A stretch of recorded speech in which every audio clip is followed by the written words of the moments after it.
أول تعليق من كارلو أنشيلوتي بعد فوز ريال مدريد على أتلتيك بلباو في الدوري الإسباني.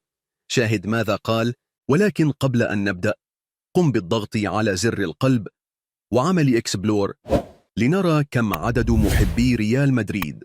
صرح كارلو أنشيلوتي مدرب ريال مدريد بعد الفوز الصعب أمام أتلتيك بلباو، وقال: كانت مباراة صعبة للغاية أمام خصم منظم مثل أتلتيك بلباو، لكننا أظهرنا شخصية ريال مدريد حتى اللحظة الأخيرة.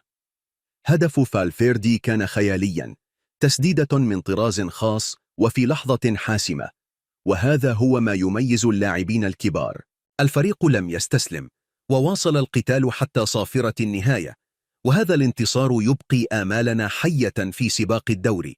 نعلم أن برشلونة في الصدارة، لكننا قريبون جدا وسنواصل الضغط حتى الجولة الأخيرة.